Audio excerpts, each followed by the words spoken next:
Informação, entretenimento, cultura, negócios, saúde, educação e fé. No ar, Conexão Diálogo com o Dr. Paulo de Tarso. Mais que um podcast, um debate sobre a vida. Oferecimento Wiki Telecom, a maior operadora de telecomunicações do Maranhão. Locadora Cargo, o veículo certo no lugar certo. E Instituto Brasileiro de Serviços Médicos, IBMED.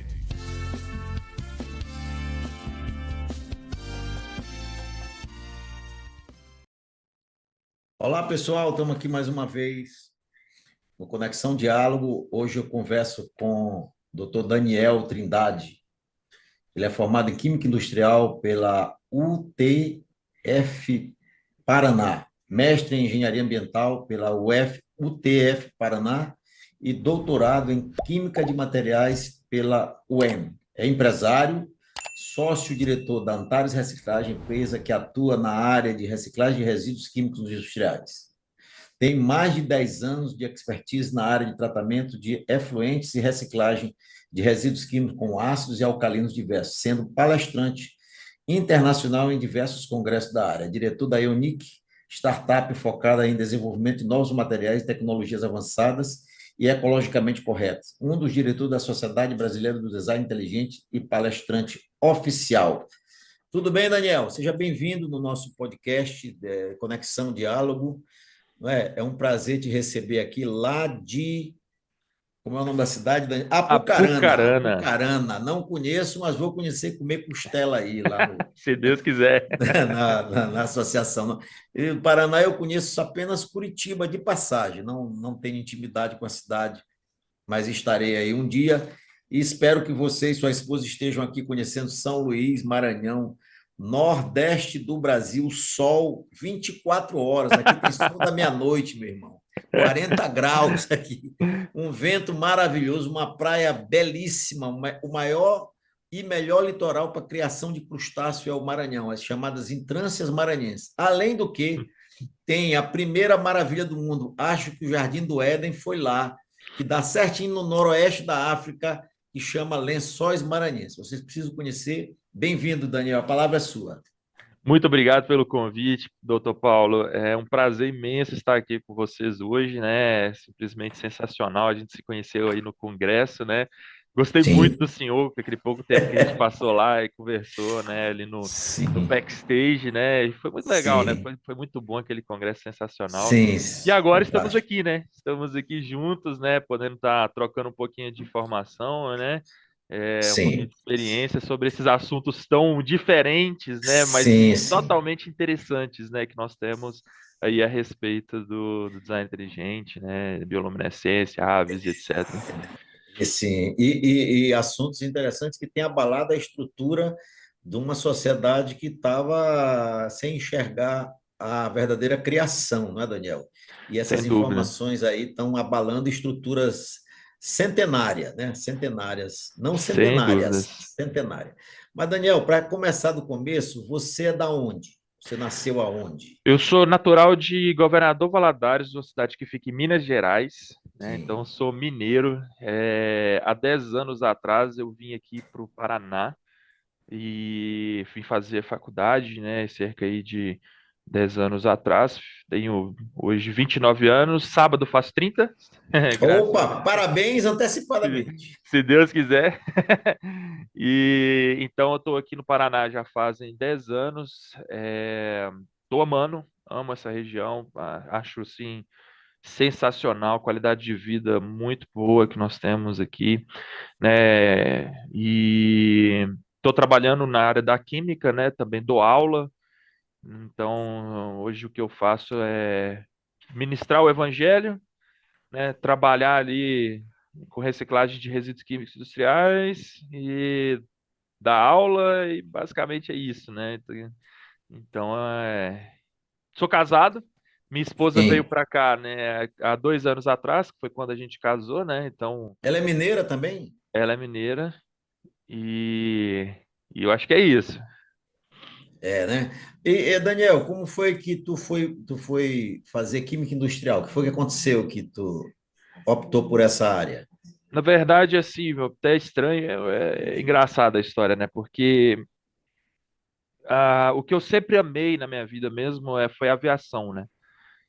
Sempre foi minha paixão, a área da aviação, gostava muito da psicologia também. A área de psicologia era uma área que eu era apaixonado, mas a aviação sempre foi sem igual, né? Foi algo que eu sempre fui, assim, fissurado. E minha vida ela sempre foi direcionando para esse lado da aviação, né? Só que no ramo ali, né, químico, né, meu pai tem uma empresa, né, tem uma indústria, e eu via sempre a necessidade, né, de ajudá-lo dentro da indústria. Eu sempre trabalhei com ele desde os 13 anos de idade, eu já estava ali com ele trabalhando, né?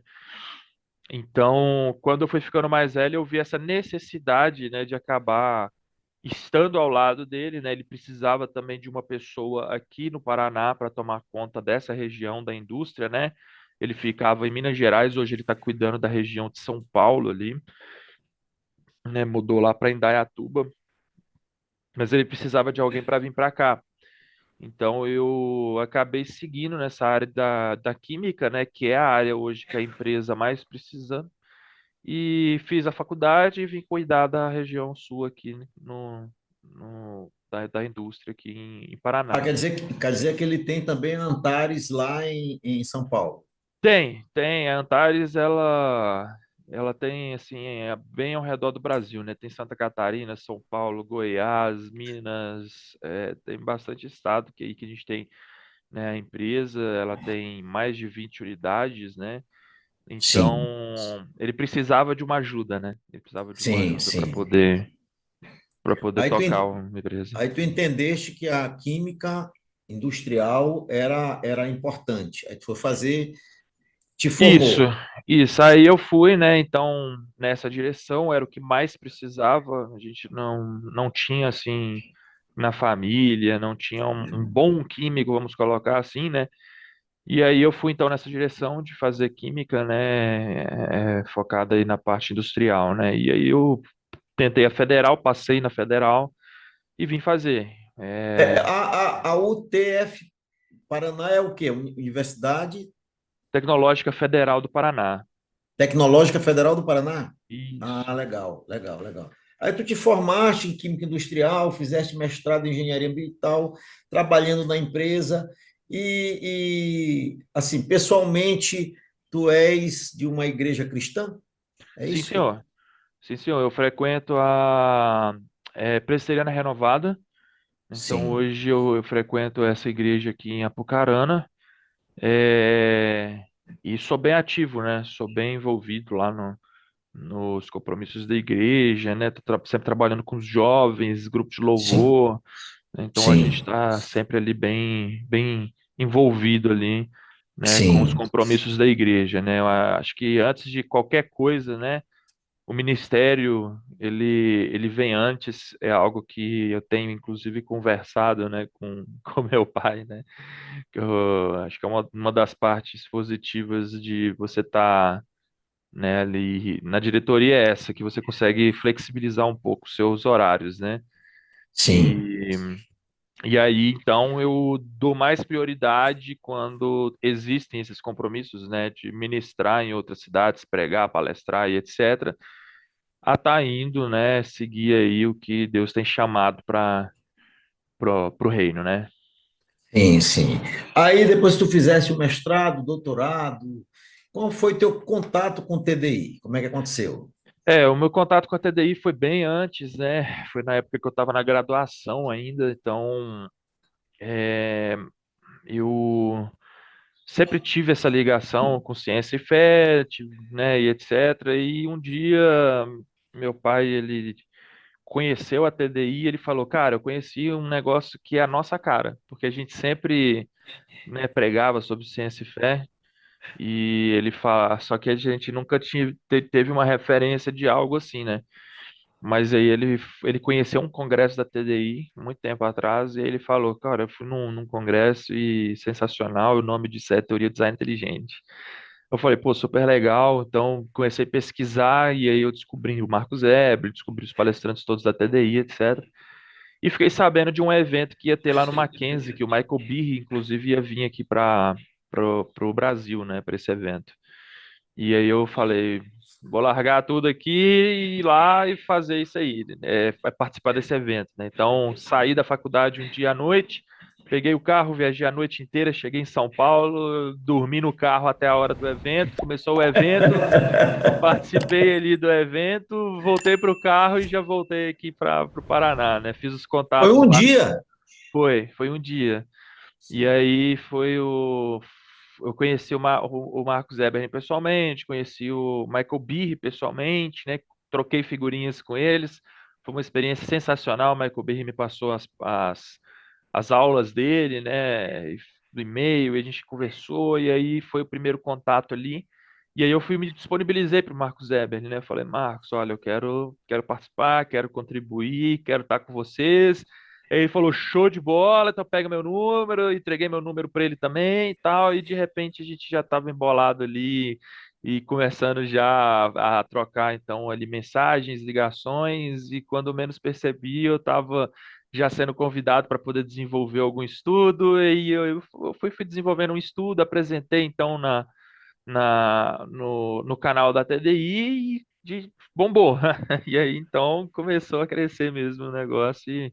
E esse foi o contato aí que eu tive com a TDI. E hoje estou na diretoria, né? Então foi assim algo que eu nunca imaginei que poderia um dia acontecer, mas Deus sabe o que faz, né? Ele tem planos Sim, que a sim, gente não imagina, né? sim. Podemos dizer, classificar como um milagre, né? É, é bem isso mesmo. Porque a ação de Deus é milagrosa, né? A gente não pode dizer que foi coincidência nem sorte. Exatamente. Foi a Mas e aí? misericórdia também, A né, dele. misericórdia, Deus nos coloca em posições que a gente não imagina, né? Ontem eu conversei com uma pessoa aqui no podcast também, ontem à noite, que foi a vida dele foi um milagre. Depois eu vou te passar essa entrevista, que foi uma sucessão de milagres, não é? Acidentes e tal, e foi muito bacana.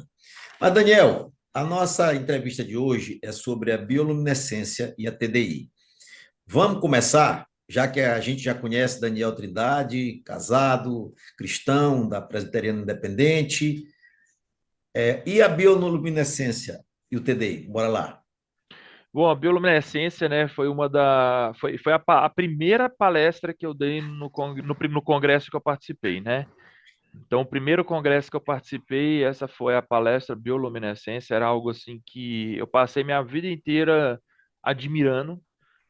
Explicar para o público, primeiramente, o que é E bioluminescência, né? é, Acho que é o ideal, né? A sim, bioluminescência é a emissão de luz pelo ser vivo, né? Então, você tem um vagalume que brilha, ele está fazendo um processo de bioluminescência, né? Você tem aquele peixinho que brilha também, que acende, ele está fazendo um processo de bioluminescência, né? Então, assim, toda emissão de luz pelo ser vivo é chamado de bioluminescência, né?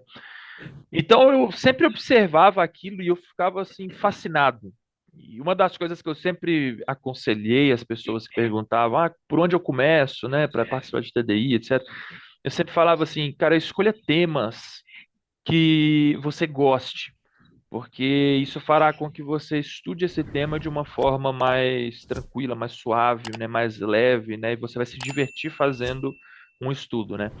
E foi isso que eu fiz, né? A bioluminescência, então era algo que eu achava sensacional a minha vida toda mas eu nunca entendi aquilo de uma forma tão aprofundada. Eu sabia que era complexo e um dia eu resolvi estudar mesmo sobre aquilo, né? Eu falei, eu vou fazer um estudo sobre isso e vou palestrar sobre isso. Eu quero que seja um tema. E sim, aí eu fui estudar então sobre como eram feitos os processos de bioluminescência, né? Entender como funcionava isso e etc. E por que que os animais utilizam, né, esses processos. E à medida que eu fui estudando sobre isso, eu fui vendo assim, e eu ficava de queixo caído, né? Porque eu falava isso é simplesmente surreal, é uma coisa sensacional. Porque você virar e falar, entender um processo bioluminescente sem entender de química é uma coisa. Porque você olha, você observa, você fala, legal, tal, bacana. Mas quando você entende de química, você sabe como as reações químicas acontecem, como os reagentes eles vão reagir entre si, né? Todo esse contexto assim, né?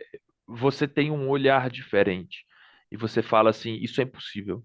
Isso aqui é impossível. Isso que está acontecendo é impossível acontecer de uma forma aleatória. Isso aqui foi literalmente houve um planejamento. Você tem um projeto para isso aqui acontecer desse jeito.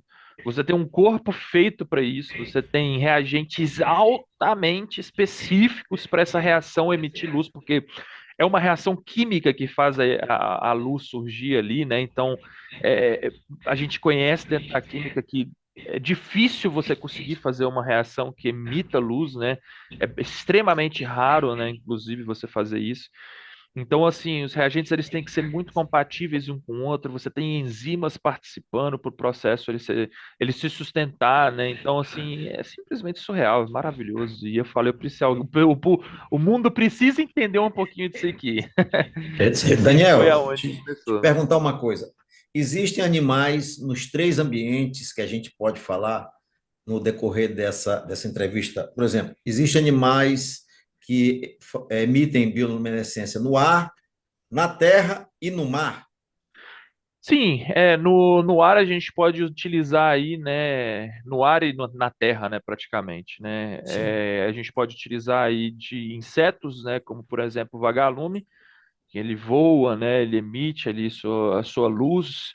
Nós temos também cogumelos, por exemplo, que emitem luz própria, né, então eles emitem a sua luz ali no meio das florestas durante a noite, né. E no mar nós temos, por exemplo, peixes, né? Você tem aquele peixinho que é o do Procurando Nemo, né? Aquele que vive lá sim, nas profundezas, que tem aquela anteninha. Você tem fitoplânctons, né? Que a gente nem consegue enxergar, né? Mas são seres vivos bem microscópicos que fazem o fenômeno da praia azul, né? Então, quando você vê sim, já vi. aquelas ondas batendo que ilumina de azul, assim, aquela né? O mar fica todo iluminado de azul, é por causa dos fitoplânctons ali, né? Nós temos peixinhos, crustáceos que fazem também bioluminescência, como o ostracoda, né? O ostracoda é um crustáceo, ele é bem pequenininho e quando ele se sente ameaçado, então ele emite uma fumaça que a gente chama, né, bioluminescente, né? E aí ele espanta os predadores, né, que podem estar indo ali se alimentar dele. Então nós temos aí diversos exemplos que nós podemos observar, e desde a área de insetos que voam até plantas que estão no solo ali e peixinhos que estão dentro do mar, né? Certo. E como acontece quimicamente essa bioluminescência? Olha, a reação química da bioluminescência assim, é algo bem complexo. Bem complexo mesmo. Não é muito fácil de explicar. É uma reação assim extremamente longa e complexa mesmo, né? Você tem aí a participação de enzimas, né, de proteínas, né, e reagentes químicos específicos que vão estar participando da reação, né? E para você ter ideia de tão complexo e que nem o naturalismo consegue explicar, né, a bioluminescência em si, ela não consegue nem explicar como surgiu a primeira, né, molécula que é chamada de, o pessoal apelidou de luciferina, né, que tá, o nome é até um pouco assustador, mas é de portador de luz ali, né, tá ligado à luz, né? E esse nome ele vem, né, dessa área de luz, né? Então, ele não consegue explicar como surgiu essa molécula de uma forma espontânea, de uma forma natural, como que o bichinho produz essa molécula, é inexplicável.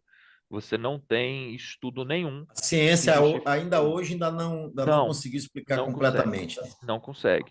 Na Ora, verdade, não consegue. Pode se a falar. ciência não consegue, o naturalismo então nem imagina, né? Não consegue explicar. A gente compreende a reação, né? Porque hoje a gente sabe quais são os reagentes que estão ali, né? Então a gente Sim, consegue extrair e ver. Mas como surgiu esses reagentes? Porque eles são tão específicos, mas tão específicos, não tem como. A gente não sabe explicar isso, né? Então a gente vê que existe uma afinidade muito grande entre eles, né? E aí você tem dentro dessa reação, né? Você tem oxidação, que é o que nós chamamos, né? Ou seja, o oxigênio que é respirado pela traqueia do vagalume ali, né? Ele coloca o oxigênio dentro do corpo dele. Esse oxigênio é responsável por entrar na reação e oxidar a reação, né? E aí você tem todo um processo acontecendo ali simplesmente sensacional. Você tem uma enzima que é responsável por aumentar a eficiência da reação. A gente sabe que, por exemplo, o vagalume ele fica piscando, ele tem que piscar várias vezes, né? Ele tem que garantir, então, que a eficiência dele vai ser alta, porque dentro das reações químicas, o que que acontece? Quando você gera uma reação química entre dois reagentes, você cria uma coisa aqui no final, né? Que é Sim, outra coisa. Não tem nada a ver mais com essas duas aqui. Você fez uma nova molécula aqui para frente, né? sim, Então, o que que acontece? Nesse processo aqui, é uma reação que ela vai e vem, né? Então, ela está balanceada, ela pode ir, quanto ela pode voltar também, por causa dessa enzima, né? Então, essa enzima sim. faz com que essa reação ela possa acontecer mais vezes, né? Isso aumenta a eficiência, a velocidade com que a reação acontece, né? Então, essa enzima ela é simplesmente essencial, né, para acontecer, é onde a gente vê exatamente ali, né, que houve uma antevidência, né, houve ali um projeto, né, porque você fala, bom, os reagentes eles já são extremamente perfeitos. Além disso, você precisa de uma enzima específica para isso, né? Essa A enzima gente que pode dizer que uma boa inferência seria a ação direta de alguém decididamente para fazer isso? isso é projeto. Alguém Sim, projetou aquela reação. Não tem como sim. você virar e falar, não, essa reação aqui foi resultado de milhões e milhões de anos de Anos de mutações. tentativa.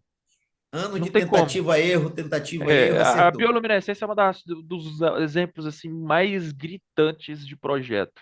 Você vê aquilo, e você fala assim, isso foi planejado. Tudo, tudo, tudo.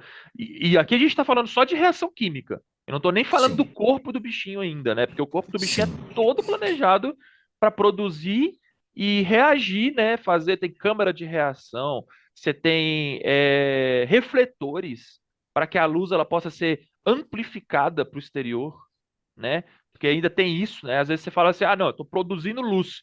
Mas e se o abdômen do bichinho, por exemplo, é igual ao nosso, assim, que é tipo uma coisa que não é translúcida, né? Ele faz sim, a luz para dentro dele, a luz não é transmitida para fora. Ela não só é transmitida para fora, como ela é amplificada para fora através desses refletores que sim, são chamados de cutículos, né? Que é simplesmente magnífico, né? São refletores amplificadores de luz para fora, assim, né? E a gente replica isso, inclusive nas sim, nossas tecnologias modernas, né? Que a gente pode falar que são sim, as bioinspirações, né? sim. Daniel, deixa eu te perguntar duas coisas, hein? Uma pergunta com duas perguntas. Primeiro, essa reação química de bioluminescência, ela causa aumento de temperatura do corpo do animal?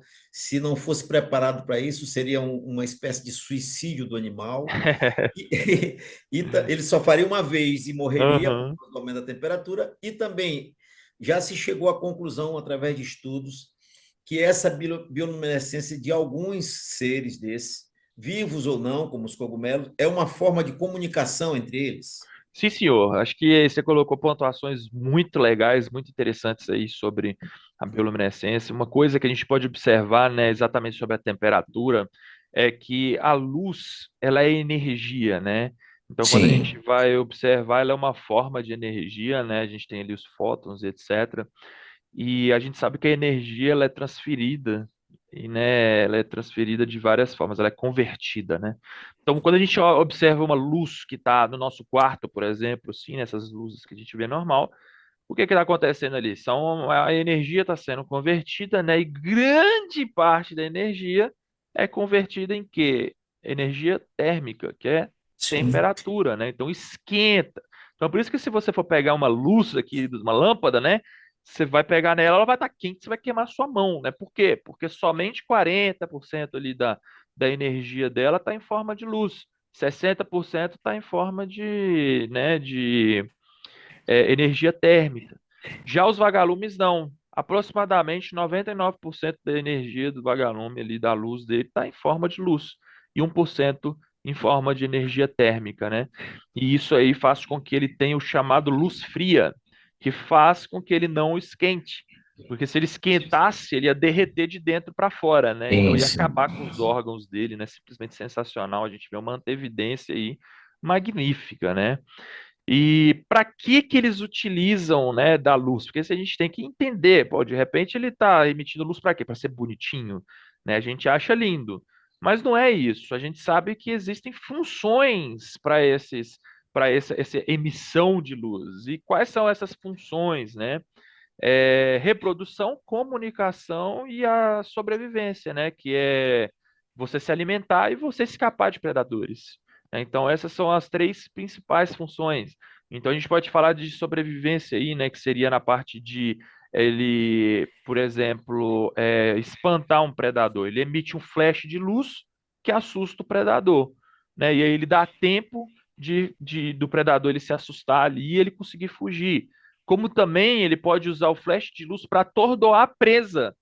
E aí a presa fica atordoada e o predador consegue pegar a presa, né? Você tem também para reprodução, como por exemplo os cogumelos. Para que o cogumelo ele iria brilhar durante a noite? Para chamar a atenção de insetos que estão na região, para pousarem nele e aí levar os esporos depois embora, né? Nas patinhas grudadas ali que ficam no inseto, né? Então, assim, nós podemos observar também na área de reprodução. E nós temos a comunicação, que é o caso principal aí dos vagalumes, né?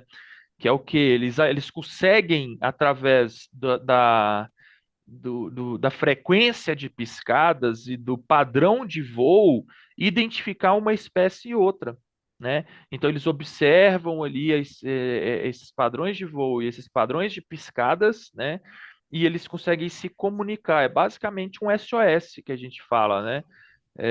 Então, no SOS, a gente consegue emitir mensagens, né, através de luz, né? E ali é a mesma coisa, eles também, através dos seus padrões de piscadas, conseguem emitir, então, essas conversas entre eles, né? E aí conseguir fazer o seu processo Chega a de. ser um código, mais ou menos. É um código, é um código, né? Eles conversam ali entre esses códigos de luz, né? E qual a possibilidade disso ter acontecido aleatoriamente? É zero, né? É zero, é nula, né? Você desenvolveu uma linguagem, né? Ali através de som, de piscadas de luz. Isso é surreal pensar em uma complexidade como essa, né? Você vê o corpinho deles ali todos para poder emitir luz, né?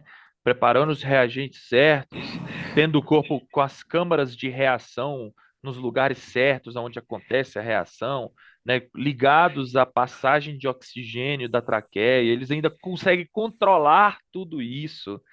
E aí eles ainda terem uma linguagem a qual eles compreendem o que é macho, o que é fêmea, acasalamento e etc., através dessas piscadas, né?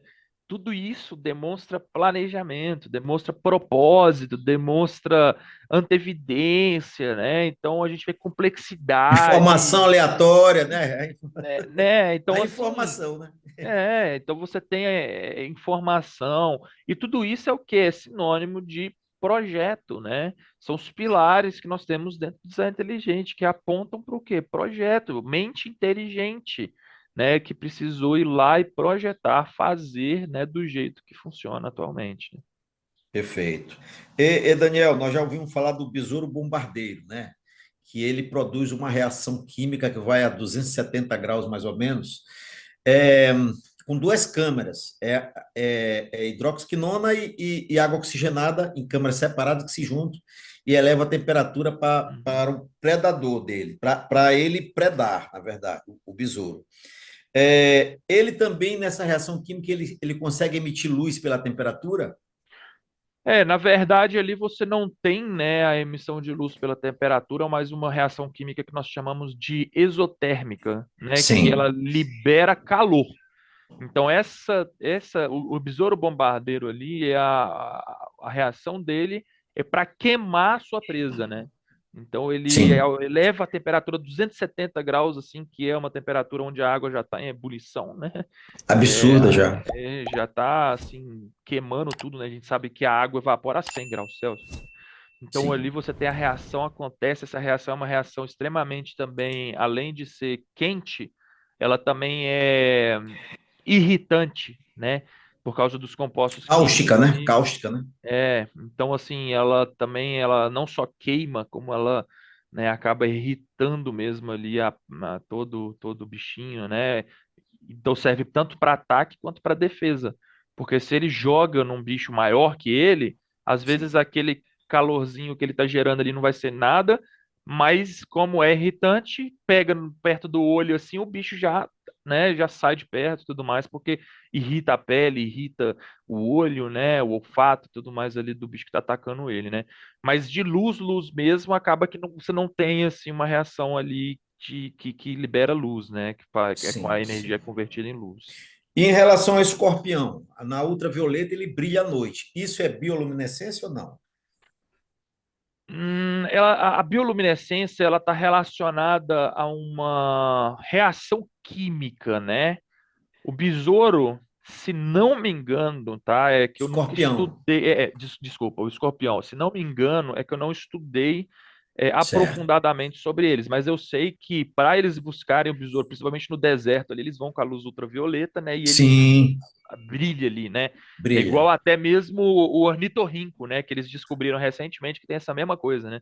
Você bate uma luz Sim, ultravioleta no ornitorrinco, ele também brilha, né? E até sim, engraçado, sim, a sim, descoberta sim. recente. Mas isso aí eu não sei se pode estar atrelado à bioluminescência, porque a bioluminescência é uma reação quimioluminescente. Né? O que que é uma reação quimioluminescente? Você pegar, por exemplo, aquelas pulseirinhas de festa que você Sim, quebra sim. elas, né? E quando você quebra os reagentes químicos que estão ali dentro, que estavam separados, e agora você quebrou o frasquinho que está lá dentro, liberou então um reagente químico que entrou em contato com o outro e né, fez então aquela reação quimioluminescente, né? Ou seja, é uma reação química que libera luz. Nos animais é a quimioluminescente, só que dentro do animal. A única diferença é essa, que está dentro do animal. Por isso que é chamado de Sim, bioluminescente, né? Então, no besouro, eu acho que está mais relacionado à estrutura de pele dele, né? Algo mais assim, não uma reação química que esteja acontecendo, né? sim. Seria mais isso, assim, é uma reflexão da luz que bate ali, e, né? Às vezes absorve e tal, ou reflete na banda do visível, né? Perfeito, perfeito. E em relação aos plânctons, como é que se dá essa bioluminescência no mar? Os plânctons, eles produzem eles fazem a bioluminescência acontecer quando eles são agitados, né? Que seria uma espécie de defesa, né? Ele é agitado, então ele sente que alguma coisa está diferente, alguma coisa está errada, então ele acende, né? Para poder alertar, né? Para poder mostrar que tem alguma coisa diferente ali. Então, por isso que ele só vai acender, por exemplo, quando as ondas quebram, né? Ou então quando você tem uma agitação neles, ou então quando você pega eles na mão assim, né? Eles são bem pequenininhos, aí você pode passar a água a mão na água e eles vão vir na mão assim, né? Tipo, sua mão vai brilhar, né? Por quê? Sim, Porque você está sim. mexendo ali naquele momento. Mas se eles estiverem só boiando, eles não acendem. Paradinhos, não acendem, né? Algum deles tem radioatividade pelo brilho? Não, Não, não, não tem nenhuma indicação de perigo para o ser humano ou para outros predadores? não. Assim, radioatividade não. Sim, sim. Mas a bioluminescência ela faz parte de você assustar um bichinho, por exemplo, Sim, que sim. possa estar querendo te predar, né? Você Sim, confundir ele, assustar e tudo mais, isso aí faz parte. Mas relacionado à radioatividade, aí não. sim. Essas informações são importantes porque quem vai assistir, né, vai tirando dúvida das pessoas, né? Parece uma pergunta assim, não pertinente, mas quem assiste às vezes Uhum. fica perguntando, porque, por exemplo, a maré azul, eu já vi algum comentário que ela pode ser perigosa pela cor que parece com Césio 137, e esse tipo de informação é bom deixar claro para as pessoas que isso é apenas uma forma de comunicação também dos plânctons. Em relação aos cogumelos, a bioluminescência dos cogumelos é para a reprodução exclusivamente deles ou existe outra informação? Normalmente, tá, Paulo, eles utilizam, né, para diversas coisas, mas sempre tem a que se destaca mais, né? No caso dos cogumelos, aqui o maior motivo que eles utilizam mesmo é para convidar, né, um convite que eles fazem para os insetos para pousarem neles, né? Então os insetos eles vão ver, né, aqueles cogumelos destacados no meio da noite, no meio da floresta, né? Então, você tem uma floresta escura e tudo mais, e de repente você vê aquilo brilhando lá. E aí o inseto vai, ó, o que que será aquilo, né? Pousa então no cogumelo ali, né? E aí depois, quando ele sai dali, ele sai com as patinhas cheias dos esporos, né? E leva os esporos para outros locais, para outros cogumelos, né? Aonde vai ali acabar é, fazendo com que eles se reproduzam, né? A bioluminescência dos cogumelos também é uma reação química interna. Sim, senhor. Eles utilizam dessa forma essa reação química como forma de atrair os insetos para a reprodução deles, né? Isso aí. Isso aí. Perfeito. Entendi, entendi. E no mar, aquele crustáceo que tu falaste, como é essa reação química? No meio da água, por exemplo, existe algum atrapalho da água salgada para isso? Não, é tranquilo, a reação acontece dentro dele, né? E depois ele manda aquilo para fora, né? Então você tem até vídeos de um peixinho todo transparente, né?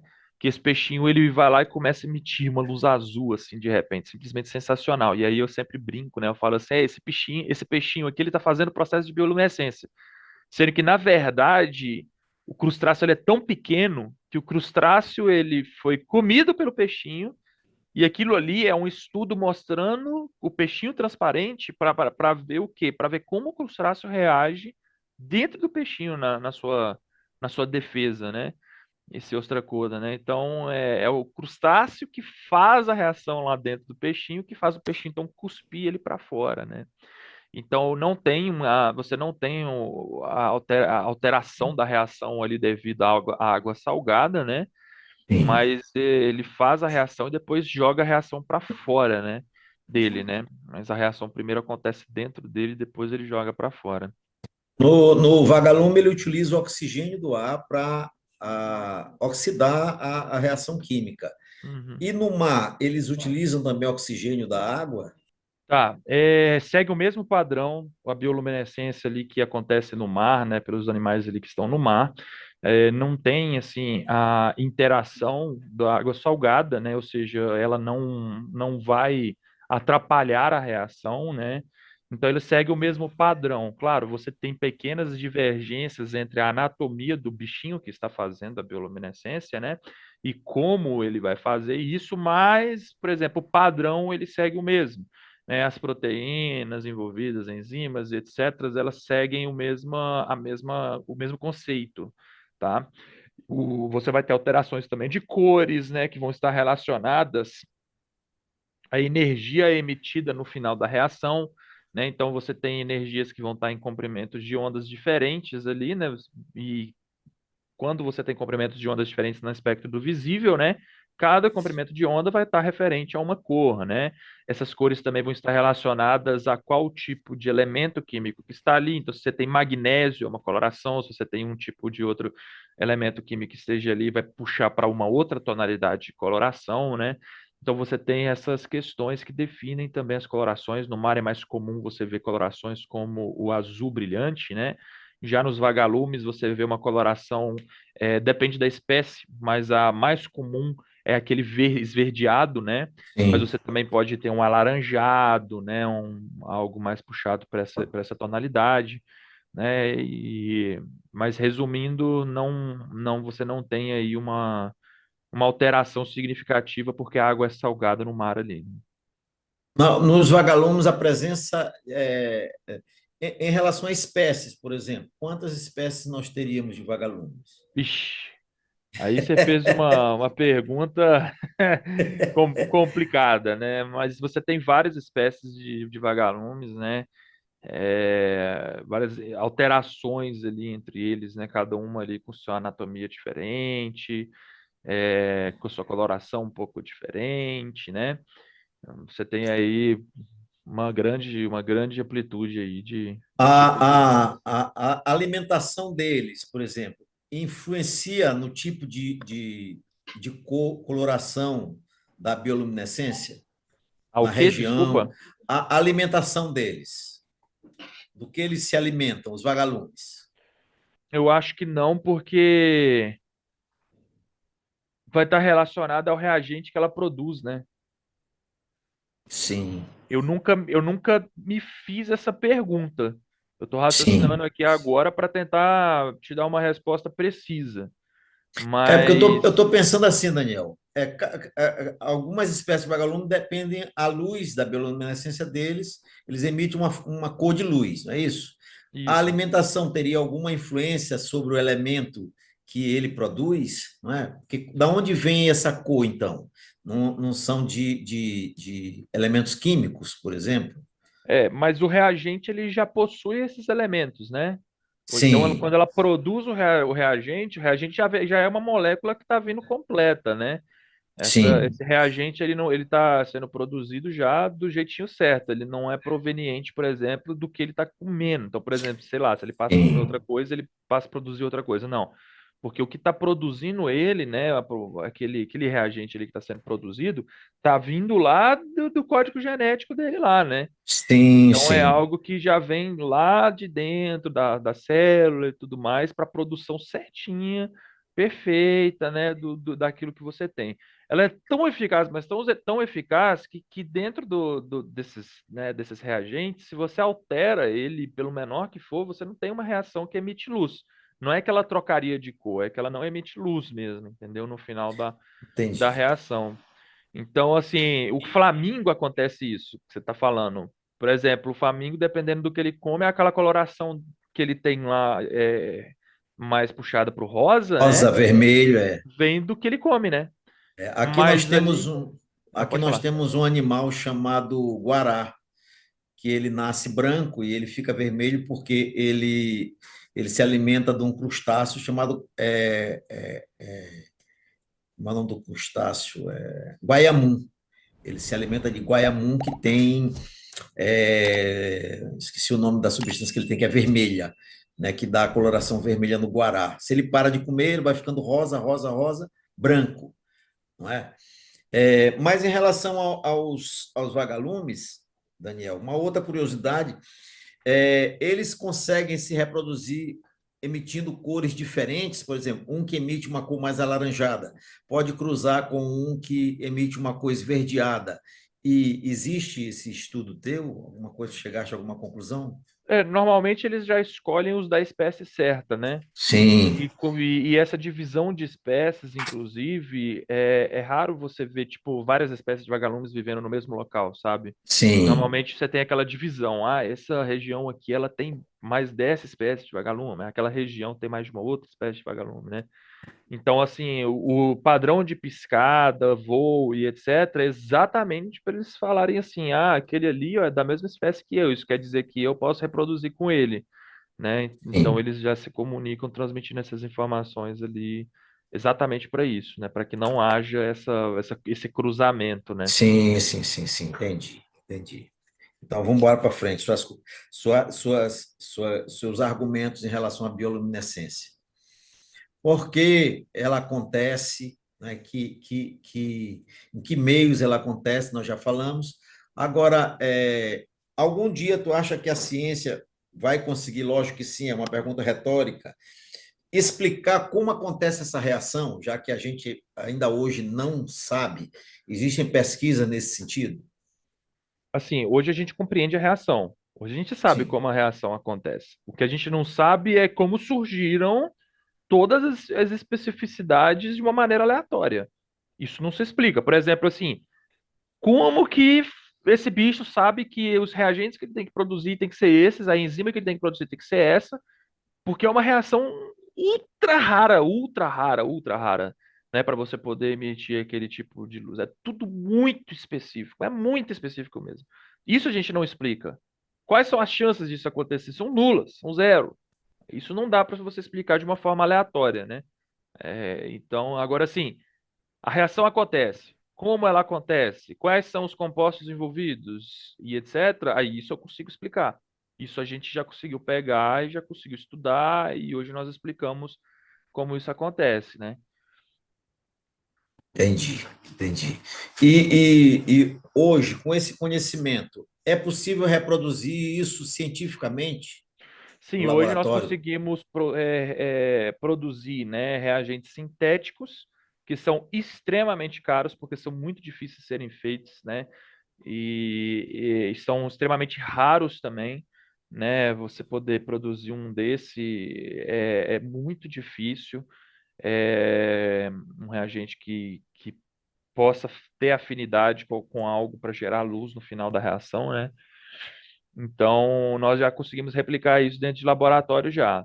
Tanto que a gente faz também, né, por exemplo, as pulseirinhas, né, as pulseirinhas que estão ali, que brilham, né? A gente consegue reproduzir isso. Inclusive, tem aquelas lanternas militares, né, que é um bastão um pouco maior, E que consegue é o quebrar mesmo princípio, né, da pulseirinha, a né? Você, pulseira, né? que você quebra, lá dentro tem um frasco, né? E Sim, tem outro líquido também. Você tem um líquido fora do frasco e um líquido dentro do frasco. O que você faz é sim, quebrar o frasco. Então, quando você quebra ela, você está quebrando o frasco, e aí o líquido que estava dentro do frasco sai e entra em contato com o que estava fora do frasco, e aí acontece a reação de emissão de luz É, quimiluminescente.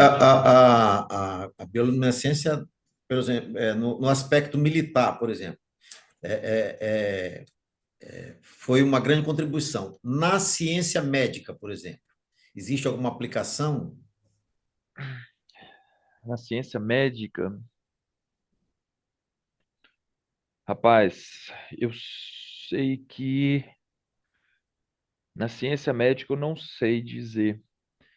Eu sei que tem alguns exames de contraste, né? Isso aí, bem aí que eu queria chegar.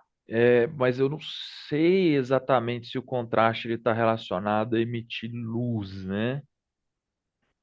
Porque teoricamente ele gera contraste no exame, né?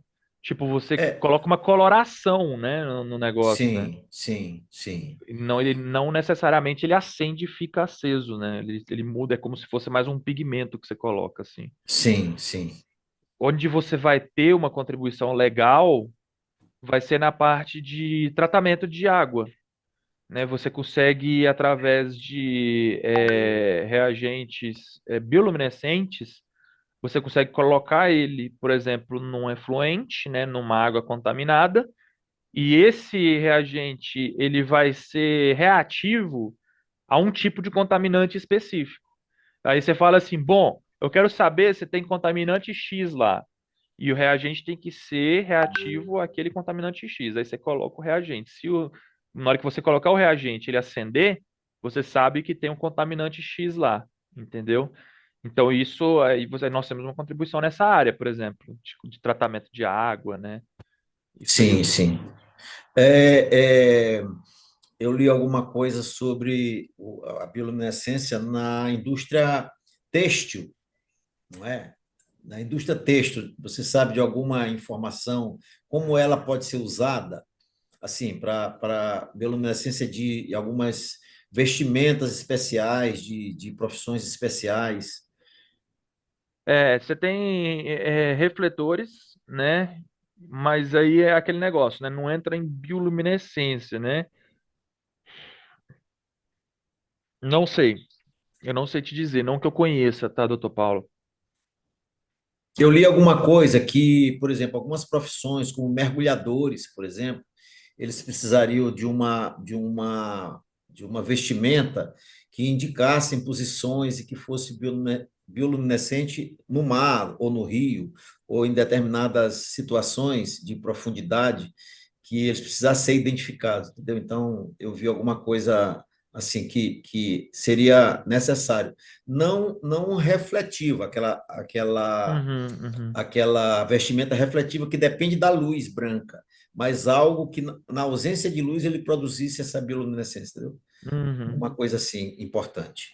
Como, por exemplo, nas minas de carvão, né, que eles precisassem, na ausência completa de luz, ser identificados em caso de acidente, né, que é uma das profissões mais perigosas do mundo, é o mineiro de carvão. Não é? uhum, A outra mais também seria no mar, pescador, também é uma profissão talvez das mais perigosas do mundo.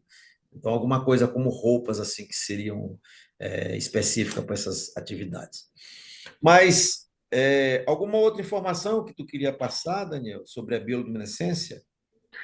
Eu acho que o mais importante que a gente tem que mostrar, né, dentro da bioluminescência é como que esse processo é um processo que é impossível que aconteça de uma forma não guiada.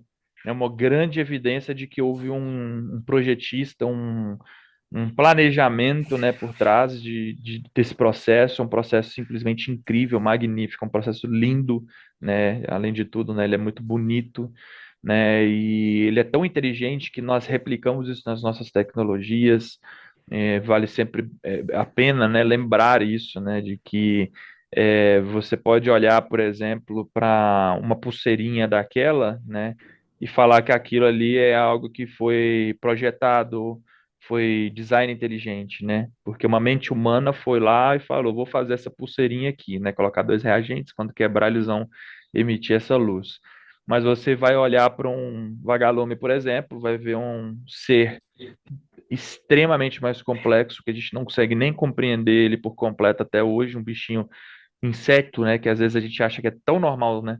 Que está ali, mas extremamente complexo, que foi inclusive a inspiração para as pulseirinhas, né? Que foi a inspiração para os nossos LEDs. E aí isso você não pode falar que foi projeto, né? É extremamente mais complexo, é muito mais bonito, é muito mais perfeito, é muito mais eficiente, mas não é projeto, não é design inteligente, né? Agora a pulseirinha, o LED, que é muito menos complexo e etc., aí pode ser considerado design inteligente, né? Isso é quase uma hipocrisia, né? É quase uma Sim, burrice você falar algo como isso, né? Então, sim. afirmar que bichinhos como esses, né, vieram de processos aleatórios, não guiados, lentos e sucessivos, e que o tempo gerou eles, é simplesmente não é nem um pouco inteligente, né, de ser dito.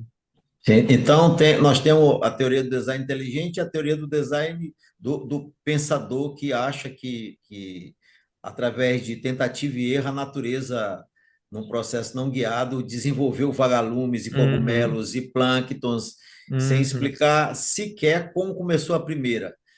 Uma pergunta que eu já fiz para alguns participantes do design inteligente se Charles Darwin, ele tivesse essa informação na época, tu acha que ele teria vergonha de publicar o livro dele sem explicar essas questões da bioluminescência, E do voo Charles das Darwin, o aves? quê?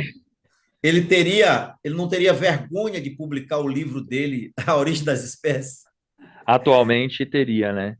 Hoje a gente sabe que os cientistas eles ficam tentando justificar as novas descobertas, etc., tudo em cima do que Charles Darwin havia escrito naquela época. A gente sabe que naquela época ele escreveu aquele livro dele, né?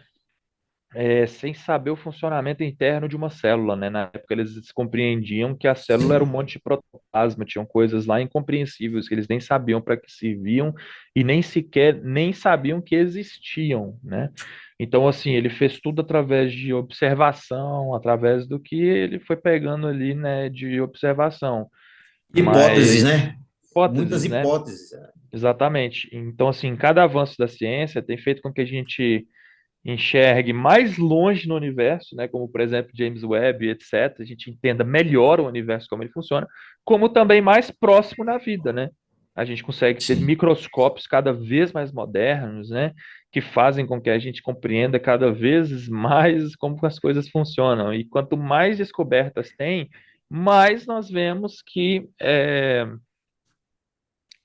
as coisas elas são bem A diferentes do evolução que não existia. poderia acontecer, né? Não poderia acontecer. Então, eu acho que se ele fosse pegar e fazer o que ele fez naquela época, hoje ele não faria mais daquele jeito. Hoje ele não escreveria mais aquele livro, ele não falaria as coisas que ele fala lá, até porque aquilo está extremamente ultrapassado, né? Só que os nossos cientistas, infelizmente, devido a alto número de dinheiro envolvido e o quão o Sim. naturalismo já está enraizado, né, dentro da nossa sociedade, para você falar que Charles Darwin estava errado, você ia ter uma revolução absurda dentro dentro da sociedade. E a saída que eles teriam que ter é uma mente inteligente, é um grande Deus, é um grande criador, um grande projetista. E a gente sabe que muita gente tem problema com Deus, tem problema com existir um grande projetista, então eles se recusam a sair da hipótese, né, de naturalismo que Charles Darwin colocou ali, que é a única opção deles que eles tentam sustentar e é insustentável, né? A gente sabe É, disso, a que é cada dia insustentável. que passa é insustentável e a cadeia de interesses que irá cair, que é questão de tempo agora, né? Eles abandonarem essa teoria da evolução, eles vão criar uma outra coisa, certo? Eles vão criar, porque a cadeia de interesses econômicos que vai cair é enorme, é quase imensurável em relação a dinheiro, né, Daniel? São museus, né, são hipóteses, são fantasias, são empresas, não é? Uhum. São parques, né, e tudo isso virá abaixo, uma questão de tempo. Então, eles se recusam de uma forma muito tola, né, de aceitar o design inteligente. Eu estava vendo a biografia do Charles Darwin, ele era um boa-vida, não é? O pai tinha grana e mandou ele para a faculdade de medicina e depois de tempo ele disse que não queria aquilo e o pai, tá bom então vai fazer teologia, ele é teólogo, né? Era teólogo. E alguns escritores dizem que ele era geólogo. Não, ele não era geólogo. Ele era um curioso, né? E ele para embarcar na viagem lá de Galápagos, o pai bancou a viagem dele e parte da viagem do navio. Né? Então, nós, por exemplo, precisamos trabalhar, não teríamos esse tempo para fazer isso, ficar gastando dinheiro de pai e de mãe. Eu não tenho condições, não teria condições de fazer isso para escrever uma teoria tão tola dessa por observação, não é? Mas uma grande coisa da biografia desse rapaz é que ele casou com a prima dele, teve 10 filhos. Desses 10, vários morreram por causa desse casamento, da endogamia, né?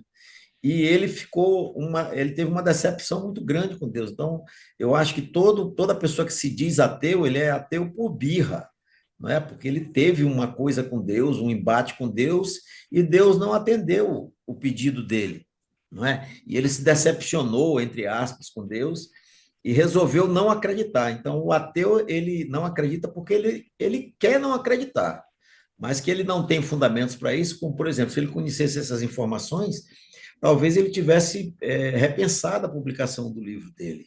Né? Como diz lá na carta de Paulo aos Efésios, ele diz assim, e isso para que agora, pela igreja, a multiforme sabedoria de Deus se torne conhecida dos principados e das potestades das regiões celestiais. Ou seja, Deus tem uma sabedoria tão grande que ele é capaz de projetar, criar o vagalume, o cogumelo, os plânctons, né, outros animais que produzem a bioluminescência, uma forma de proteção, de reprodução, de alimentação, enfim, assim, algo que a gente não consegue medir, não é? Quão grande é a sabedoria de Deus. As pessoas, elas preferem não acreditar, mas eu acredito que o tempo, não trará ao conhecimento que só uma mente inteligente, uma pessoa de alto poder e alta vontade de fazer é capaz de criar elementos para a bioluminescência. A ciência vai tentar explicar alguma coisa, talvez não consiga explicar como aconteceu, qual a primeira reação que teve, mas nós sabemos que foi a ação de um Deus, né? Enfim, é, como continuam os teus estudos para explicar mais alguma coisa da bioluminescência? Chegou no limite? Não. Tem Não, mais coisa para explicar. nos estudos não tem como chegar no limite, né? A gente vai cada vez mais aprofundando e cada vez mais aprendendo, né? Conhecimento é um negócio que não acaba, né? A gente vai sempre investindo aí em aprender e não tem fim, né? Né, acabei colocando, com o passar do tempo, né, os meus estudos em outras áreas, né? Estudei muito na parte de aves, estudei também bastante na parte de botânica, né? Plantas, sementes, né? Então acabou que dentro da bioluminescência eu fui um pouco mais a fundo, né? Mas eu não fiquei focado só nela, né? Eu quis conhecer outras coisas, eu quis ir para campos também onde eu poderia enxergar design, onde eu poderia enxergar um propósito, planejamento, Deus, né? De uma forma muito clara, né? E a gente vai, né? Cada vez mais vamos estudando, né? Eu acho que sobre vagalume ali, agora eu tenho dentro da bioluminescência, né? Eu estou passando a estudar um pouco daquele peixe, né? Que é o peixe lá do Procurando Nemo, aquele das profundezas, né? Sim, Que vamos falar já dele. Eu deixei ele por último. Vamos já falar dele aí. Então, Daniel, nós vamos fazer um intervalozinho de 3 minutos e depois a gente volta com a bioluminescência do Procurando Nemo. Tá bom? ok, 3 minutinhos tudo só. bem. Um sonho para se tornar realidade exige muito mais do que a vontade do sonhador. É necessário ter coragem, sabedoria, determinação e, acima de tudo, ação. Há mais de uma década, a Wiki Telecom surgia como um grande sonho na mente do empresário Paulo de Tarso Baima Filho. E como mentes conectadas mudam o mundo, em 2010, esse grandioso projeto começava a se concretizar. Nascia a maior operadora de telecomunicações do Maranhão e uma das maiores do Brasil. Homologada pela Anatel, a Wiki Telecom possui mais de 35 mil quilômetros de rede backbone, com 100% fibra ótica, totalmente própria, abrangendo 9 estados e o Distrito Federal. Somos uma das operadoras que mais cresce no Norte e Nordeste. E para garantir nosso pioneirismo e excelência no mercado, investimos em uma infraestrutura de rede de última geração, através de implantação de Smart Cabines com a tecnologia DWDM em todas as nossas rotas, garantindo a máxima qualidade e segurança aos nossos clientes. A Wiki Telecom possui atuação fortemente consolidada nos estados Maranhão, Pará, Piauí, Ceará e investe continuamente na expansão de sua rede para outros estados. Ao todo, levamos conectividade para mais de 400 cidades do Brasil, oferecendo um atendimento de excelência a clientes residenciais, empresariais, provedores de internet ISP e governamentais. A Wiki oferece os serviços de internet banda larga, link dedicado, LAN to LAN, construção e manutenção de redes FTTH e Metro, telefonia fixa IP e soluções de data center, como armazenamento de dados em nuvem e hospedagem física de equipamentos dos clientes, utilizando toda a qualidade, segurança e infraestrutura dos nossos 2 data centers, sendo um deles considerado o maior data center do estado do Maranhão. Para garantir um atendimento de qualidade e excelência, investimos na capacitação e profissionalização dos nossos colaboradores. Nossas equipes de suporte e monitoramento estão à disposição dos nossos clientes para solucionar qualquer eventualidade. Para consolidar ainda mais nossa hegemonia, nossa rede foi construída em anel com total redundância, sendo 100% própria, ou seja, sem a necessidade de terceirização de transporte, além de oferecer segurança e proteção anti-DDoS. E para garantir a máxima eficiência em conectividade, estamos conectados aos principais IX nacionais e a 9 IX internacionais. E ainda com o objetivo de oferecer mais oportunidade de alcance aos nossos clientes, fazemos swap de rede com outras grandes operadoras do Brasil. Nossa principal meta é continuar avançando e conectando muito mais pessoas ao mundo, através das nossas soluções em conectividade. Por isso, investimos continuamente em novas tecnologias para garantir mais oportunidades e um futuro melhor para todos. Wiki Telecom, construindo futuros através da conectividade. Informação, entretenimento, cultura, negócios, saúde, educação e fé. Conexão Diálogo com o Dr. Paulo de Tarso. Mais que um podcast, um debate sobre a vida. Oferecimento Wiki Telecom, a maior operadora de telecomunicações do Maranhão. Locadora Cargo, o veículo certo no lugar certo. E Instituto Brasileiro de Serviços Médicos, IBMED. Voltamos aqui, pessoal, com mais um episódio do Conexão Diálogo. Hoje estamos com o professor Daniel Trindade e em oferecimento dos nossos patrocinadores, a Wiki Telecom, a maior operadora de telecomunicação do Maranhão. São mais de 35 mil quilômetros de rede, 100% fibra ótica, presente nos estados do Maranhão, Pará, Piauí e Ceará, número um, no fornecimento de internet empresarial, governamental e para provedores ISP. A locadora Cargol, o veículo certo no lugar certo. IBMED, Instituto Brasileiro de Serviços Médicos, instituto especializado na prestação de serviços médicos hospitalares nas esferas públicas e privadas.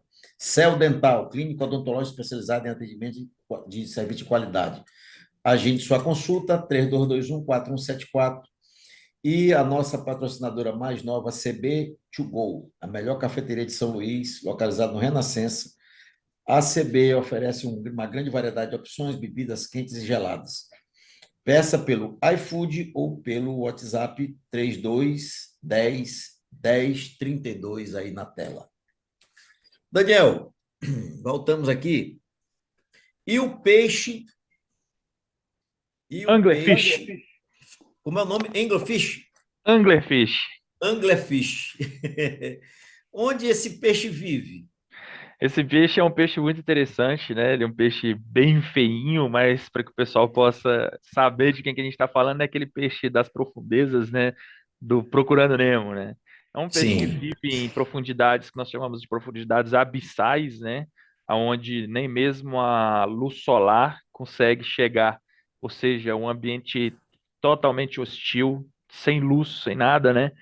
E ali eles vivem, né? Nessas profundidades extremamente grandes, né? E como é que ele se alimenta? Bom, ele, para ele poder conseguir alimento, né, nessa região é bem difícil, porque você tem uma pressão muito grande e você não tem luz solar. Então, a vida lá embaixo é uma vida que não, você não tem muita vida, na verdade, né? Você não vê muitos peixes que conseguem sobreviver nessa profundidade e tudo mais. Então, os animais que lá vivem, eles têm que se alimentar do quê? Eles têm que se alimentar de restos, carcaças, né, por exemplo, de outros animais, outros peixes que morrem lá em cima e acabam caindo lá para baixo, né? E aí eles se alimentam disso. Ou então eles têm que se alimentar de uma forma inteligente de outros peixinhos que ali estão nessa profundidade. E assim eles têm que utilizar, né, de ferramentas criativas para conseguir atrair esses peixes, né, porque eles são raros. É como se você tivesse que achar um alimento no meio do deserto. Não é fácil você achar alimento no meio do deserto. Seria o caso dele lá, né? Naquela profundidade que ele está, não é fácil achar um alimento, então ele tem que, né, usar ali de ferramentas para que consiga se alimentar. E essa antena luminosa, como é que se dá essa antena luminosa? Bom, a ferramenta que ele utiliza, né, é exatamente uma antena. Essa antena, ela possui na ponta dela luz, né? Essa luz, ela é produzida por um processo de bioluminescência, né, como se fosse uma isca mesmo, que chama a atenção de peixes que estão ali próximos. Lembrando que é uma região que é toda sem luz, né? Então você tem tudo negro lá, então uma pequena luz no meio daquela escuridão vai chamar a atenção, né, ali de outros peixinhos que podem estar ali na região, né? Só que o mais interessante de tudo é que essa luz que é gerada, ela não é gerada na ponta da antena do peixinho, ela não é gerada pelo peixinho, né? É uma luz que é gerada por bactérias. Essas bactérias, a gente chama isso, né, de um processo simbiótico, né? Então, é a simbiose que está acontecendo ali, ou seja, a bactéria emite luz e ajuda o peixinho, né, a chamar a atenção, né, de peixes que estão ali próximos, e o peixe cede, então, né, a anteninha dele ali como uma casa, né, como um lar para aquelas bactérias, né? Então, um processo de um ajuda o outro, né? Então, a bactéria ajuda o peixinho a se alimentar e o peixinho ajuda a bactéria a ter um lugar para morar, né? Então, é assim que se dá esse processo entre os dois. E o processo de reprodução desse peixe? O processo Como de é que é? reprodução desse peixe, ele é algo que chama muita atenção, é a diferença, né, entre o macho e a fêmea, né? O macho, ele é um peixe bem menor do que a fêmea, né? Então, você dele, se não me engano, ele atinge 14 centímetros. Isso depende de espécie para espécie, né? Você tem tipos de espécies diferentes, você tem é chamado de uma forma geral de anglerfish, e aí você tem vários tipos de anglerfish, né? Mas dentro ali dessa espécie que eu estou falando, você tem uma diferença muito grande. As fêmeas elas são bem grandes e os machos eles são bem pequenininhos, né? Possuindo aí, eu acho, se não me engano, 14 centímetros que eles chegam de comprimento, né? E eles vivem ali sempre próximos da fêmea, a serviço dela, né? Como quase um trabalho escravo ali que eles têm, né? Junto com a fêmea, né? Graças a Deus, na espécie humana não acontece isso, né? É bem isso. É mais ou Deixa. menos, né? Porque tem minha esposa, ela é brava, vou falar pra você, viu? Foi uma espécie de gozação isso aí. A gente sabe que acontece sim, A gente sabe de não quem é? que O é a trabalho botina escravo. no final das contas. A nossa palavra é a última, sim, senhora, né? É isso aí. Mas Daniel, a partir de que momento que essas bactérias elas estão em simbiose com o anglerfish? A partir de qual momento? Sim, pós-nascimento, não é? Eles nascem. Pós-nascimento, eles nascem, então eles vão começando a crescer assim que você já tem ali a estrutura, né? Já grande o suficiente para poder acomodar, né, ali as bactérias, eles já começam então a se passar um para os outros ali, né? Sim. Sai do pai e da mãe, vai para o filhote, né? E aí eles já começam a reprodução. Ah, sim, é dos pais que ele adquire essas bactérias também, né? Nesse Então momento, ele é isso aí, eles já vão exatamente. transferindo um para os outros ali de várias Sim, formas. sim, sim. Eu ia perguntar como se dá esse contato, esse primeiro contato com as bactérias, mas provavelmente é no grupo familiar deles, assim por dizer. Uhum. Né? Daniel, esses peixes têm quanto tempo de vida, assim, que nós temos informação disso? Olha, com certeza deve ter informação disso, mas eu não sei. Eu não sei te dizer com precisão.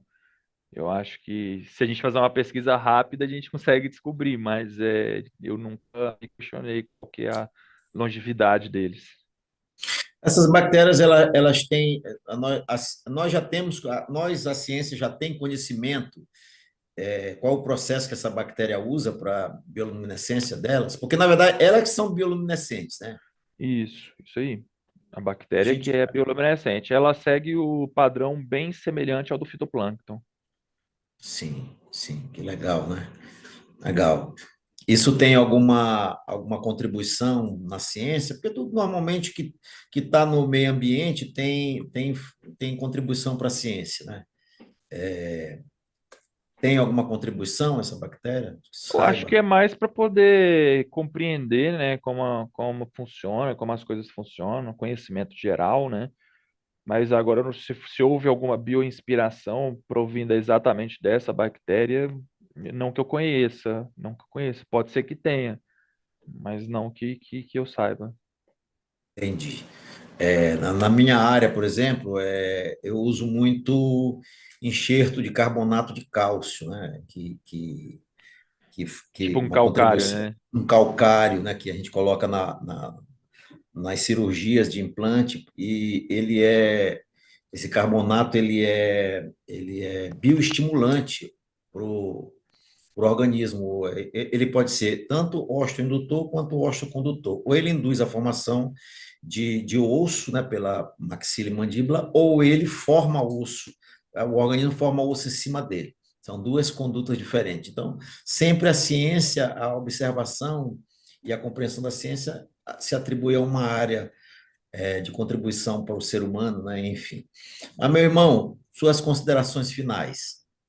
Bom, gostaria primeiro, né, de estar agradecendo ao senhor, doutor Paulo, por esse convite, né, essa confiança de me trazer aqui, né? É um prazer tremendo estar aqui, é uma honra, né?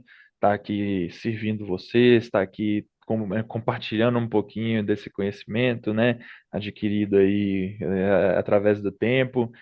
Muito obrigado de coração mesmo de poder estar aqui, né? De poder feito esse convite, né? Uma honra para mim. Queria deixar também um agradecimento a todos que assistiram até aqui esse vídeo, né? Todos que ainda também irão assistir e pedir para sempre lembrar, né, de observar todos esses exemplos que nós utilizamos, né? e buscar entender, né, se realmente esses processos eles podem acontecer de uma forma aleatória, né? E uma coisa eu posso garantir, né, que não podem acontecer de uma forma aleatória. Quando a gente entende de ciência, né, vou fazer de Louis Pasteur, né, que foi um grande químico, ele fez o processo de pasteurização, né, então hoje nós temos o leite pasteurizado, passou pelo processo que ele fez, Sim, né. Ele fez uma frase que marcou a minha vida, eu queria deixar aqui para todos que estejam assistindo, ele falou que pouca ciência nos afasta de Deus, mas sim, muita ciência nos aproxima de Deus, né? Então, eu queria deixar essa frase para que vocês saibam que quanto mais ciência a gente, né, conhece, a gente passa a compreender, a gente passa a entender as reações químicas, físicas, etc., né? Os cálculos e por aí vai, a gente não consegue ver outra alternativa a não ser Deus. Mas se a gente se permanece aí, né, numa superficialidade, né, sem se aprofundar cientificamente, sem questionar as reações e etc., realmente a gente pode acabar se confundindo e acreditando que as coisas podem ocorrer de uma forma aleatória, sem sentido e ao acaso, né? E no meu caso, né, eu declaro, né, a gente sabe que a TDI ela não toma partido de discutir o criador, né, quem foi a mente inteligente, né? Mas no meu caso, Daniel, eu sempre deixo claro que para mim o Criador, ele é o Deus bíblico, né? O Deus cristão, né? É ele que fez todas as coisas. Eu creio numa criação bíblica que assim está descrita em Gênesis, né? Então, que o nome dele seja louvado acima de todas as coisas, né? Porque nós precisamos reconhecer a obra das suas mãos e precisamos reconhecê-lo como Deus, né? Que fez todas essas coisas, né? Assim como Romanos 1, né? Verso 20, ele vai nos ensinar, né? Reconhecer os atributos invisíveis dele através da obra das suas mãos, né, através da sua criação, as coisas que foram criadas, né, desde o princípio. Então, essas seriam as minhas considerações finais. Muito obrigado. meu irmão, nós também agradecemos a sua resposta positiva, né, dessa entrevista tão bacana, tão humorística também, que deu para a gente dar muita risada, né? E nós lhe desejamos muito sucesso. Esperamos outras vezes, a gente se encontrar, porque você tem muita informação científica e com muita autoridade que você fala naquilo que você conhece. Eu lhe convido para outra vez a gente falar sobre os pássaros, né? Que também é muito legal a informação. Eu já assisti sua palestra no quarto congresso, não é? No quinto, você palestrou, eu acho que sobre as sementes, né? Acho que no ano passado, Exatamente, exatamente. Aham. sobre as sementes, também muito legal. Mas eu queria deixar para também as pessoas que estão vendo aqui um versículo que está na carta aos Hebreus, 11:3. Pela fé entendemos que o universo foi formado pela palavra de Deus, de maneira que o invisível vê existir das coisas que não são visíveis. Visíveis. Pela palavra, a única criação que não foi pela palavra de Deus foi o homem. Quando ele diz, vamos fazer o homem a nossa imagem e semelhança com as próprias mãos. As outras coisas, ele não só criou, mas também um outro atributo de Deus é sustentar as coisas que existem, né? É sustentar o universo, né? Com as quatro forças do universo, sustentar a vida aqui na Terra, não é?